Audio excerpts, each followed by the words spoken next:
All right, we got a utility truck in here. It's got the 10.5 Sterling in it, 430 gears. And what I'm gonna do is I took the 4 drive shaft bolts out of here, the 12 millimeter, 12 point. I use a swivel impact socket to do that. You can see how it's been slinging, just slinging oil all over. So I'm gonna get this apart, get this drive shaft knocked off of here and tied up to the side, and then we're gonna go ahead and get this nut and stuff busted off and start pulling this to get a new seal and new nut and everything in there. I'll show you how I do it.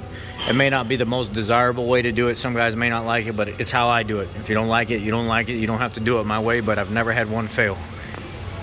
So what I do with this, so I don't mess anything up, is I will try to come here on an angle with the ball side, and I'll catch it the right way. I'm doing it one hand, I need 2 hands. But I'll catch it the right way, and it won't mar this up, or I'll do it with flat side. Just kind of right there, just give it a few taps, and it'll actually knock it off of there without putting a bunch of indentations or anything in it. See, it's already knocking the rust and splitting it right there, and I don't have to beat the hell out of it to do it. Just a couple nice taps on each side. And a couple more. There it is. Drive shaft came down. I'll go ahead and, while it's off, I'll go ahead and walk this back and forth and make sure I don't have U-joint binding or anything. That feels nice. Nice rotation back and forth. No chattery, no flat spots, no nothing. So I know that's good. I got a peace of mind there. Now I can go ahead and pull this nut and stuff off of here and get this all cleaned out. So what I did here was I took and I put 2 bolts in here and put this in there.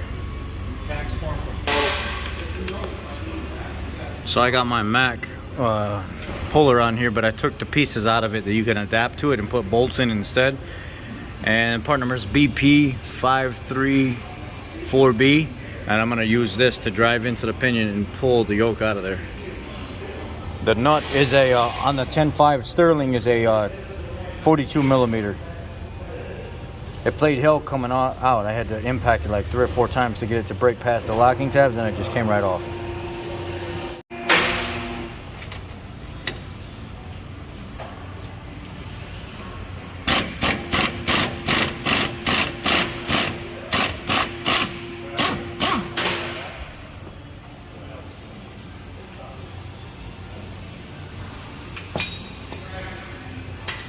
And now what you'll do is you'll catch this with a screwdriver or like a chisel, or you'll get one of those seal pullers that have the angle on the inside, and you'll yank this seal out of here, clean all this up, make sure there's no burrs or anything on the inside, and go ahead and tap your new seal in. I'll show you what that looks like here in a second.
It was slinging fluid pretty bad. I mean, it had all over the place inside here.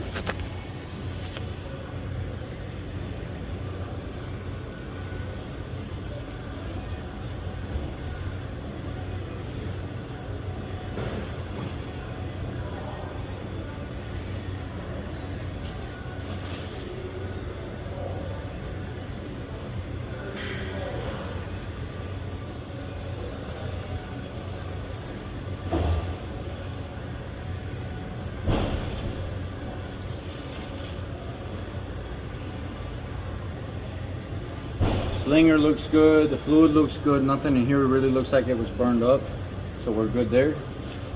The fluid is still like, it's got a nice fresh clean looking color to it. So once you get where you need to be, everything's clean, you don't see nothing kind of in your way.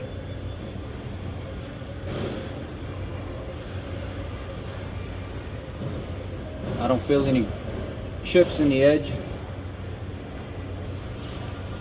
It's ready to put the seal in. Now the seal part number is Bravo Charlie 3 Zulu 4676 Alpha.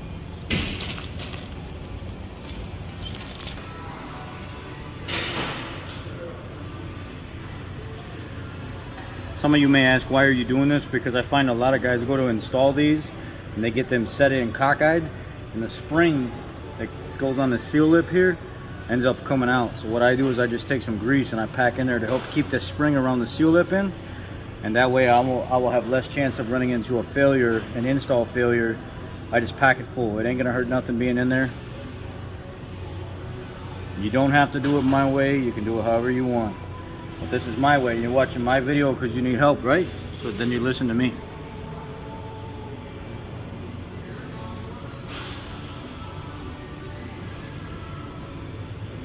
Okay, so I have my seal installer here. It's more for transmissions. Guys use these, but I'll use these real lightly on rear ends if everything goes to seat properly, and then we're golden.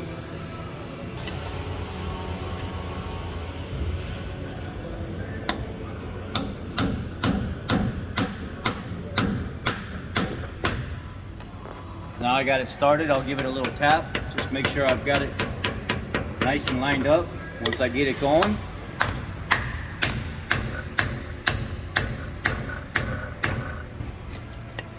it'll get stuck on these teeth. As long as you got it straight, go ahead and finish it up the rest of the way. Just tap it in, just real lightly. Don't get too crazy with it. The key is to make sure it's going on straight.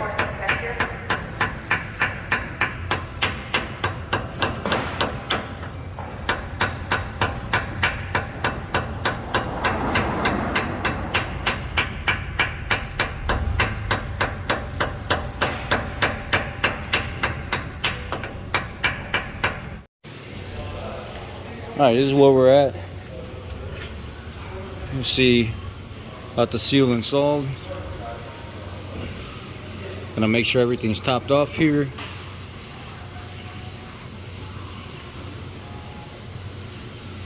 We're looking good.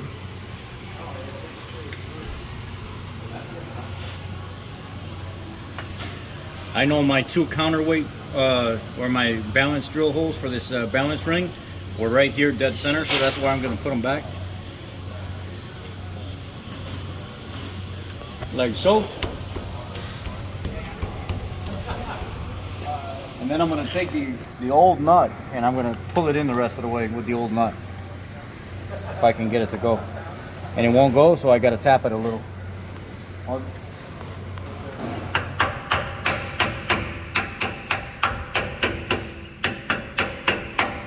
I'm doing that just enough for the nut to start. And I'm started. I've got it on there like 3 or 4 good turns. I'm gonna set the new dot off to the side. I'll share the part number with you guys here in a second. I'm gonna go ahead and pull this in all the way as far as I can.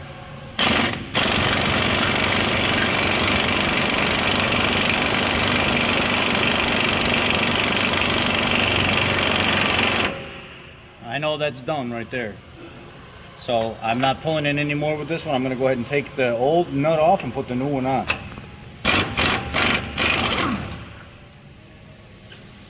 This one is I count how many teeth are sticking out at the end of the nut, and I know to go to that and just a hair past it.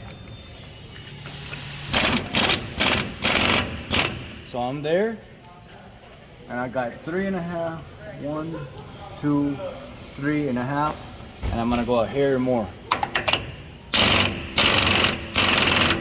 And now I'm gonna knock my sides in, and that's it. I'm done. I already have my crush sleeve crushed where it needs to be. This just needs to be retension, and then a little bit more tension put on the crush sleeve, and you're done.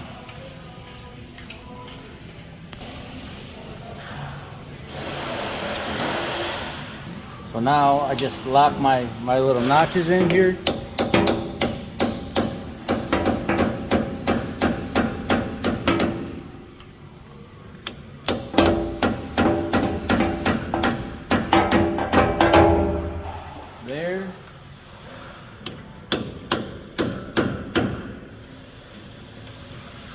that grease on my hand now. Hammer sliding.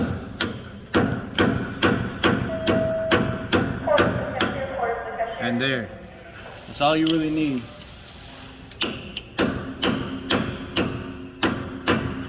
And now the nut is locked in here and here. Put your drive shaft back up. Put a little Loctite on your bolts for your drive shaft. Send it to the house. Fill it up, you're done. Pause it. You get a crush sleeve with this kit on this 10.5 Sterling, but it is not, you don't need the crush sleeve. You don't need to redo the crush sleeve because there was nothing wrong with that. It was just a leaky seal. Bravo, Charlie, 3, Zulu, 4, Charlie, 1, 2, 1, Alpha. That's the kit. It comes with that nut and it comes with the crush sleeve. I don't use the crush sleeve. I put it back in the box and put it in the cab in case the customer needs it in the future. On 8090 is what goes in the rear end on that because it has a locker. If it didn't have a locker, you would put something like 75 140 with like friction modifier, but because it has a locker, they run 8090 in it. And how you know if you have a locker or not is, for when you drive the truck, you should know. It's going to be on your four-wheel drive switch. It's going to have something, a pull switch in and out, and it's going to have an X to lock the rear end. But you know right here, you got a green connector that goes into a clutch on your differential, or in your differential. That's the locker for your rear diff. You don't put a friction modifier in those systems. Just use straight regular 8090. That's how Ford wants it. Still under warranty. That's how they get it. That's how I do it, guys. Y'all be blessed. Take care. See you. I won't be in the comment section because I'll be on vacation for 8 days.